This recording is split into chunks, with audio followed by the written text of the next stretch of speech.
Allah Subhanahu wa taala banyak sekali menegaskan dalam firman-Nya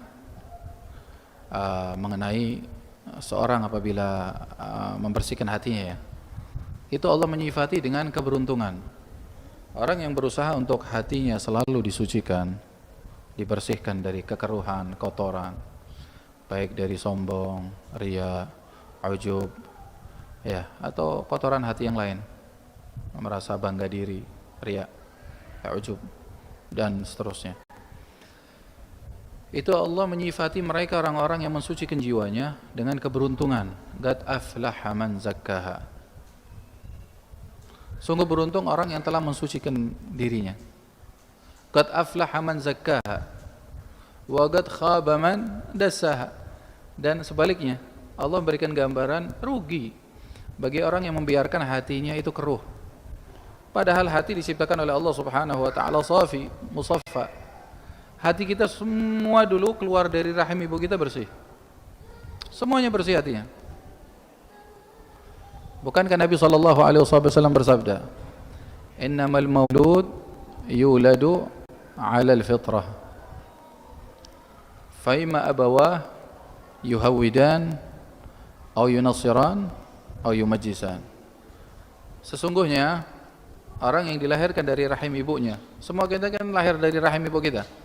Ada yang keluar bukan dari rahim ibunya? Semua kita keluar dari rahim ibu kita. Innamal maulud yuladu 'alal fitrah.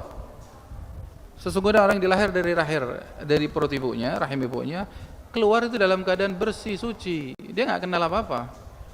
Enggak tahu yang namanya sombong, riya, enggak tahu perkara yang kotor, keji, menganggap remeh orang, rendah orang, enggak ada. Akan tetapi dengan berkembangnya waktu, dengan lingkungan, pergaulan, baik lingkup kecilnya dari orang tuanya, kakak adiknya, saudaranya, atau tetangganya, lingkup lebih luas lagi pergaulannya, itu yang menyebabkan perubahan di dalam kepribadian seorang.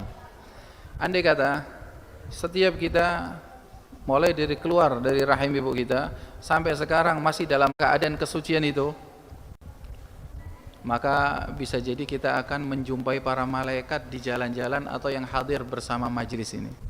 Tapi karena kekeruhan, karena kotoran, karena noda yang telah kita titikkan di dalam hati kita masing-masing, baik melalui kemaksiatan, secara umum kemaksiatan ada sombong, ada riya, ada menganggap orang remeh, melihat rendah saudaranya, menghina, dan seterusnya, meninggalkan sholat, meninggalkan zakat, ya, puasa di bulan Ramadan yang wajib, dan seterusnya. Maka itu yang menyebabkan hati kita keruh, sehingga tabir mulai tertutup karena kekeruhan tadi yang kita sendiri yang melakukannya. Padahal kesucian itu sudah diberikan sama Allah, tapi kita yang menitikkan noda-noda kotor. Nah, ilmu tasawuf ini akan mengajarkan kepada kita untuk kita mengembalikan kepribadian kesucian yang dulu Allah berikan kepada kita. Bagaimana cara kita berakhlak dengan akhlak baik, budi pekerti yang luhur,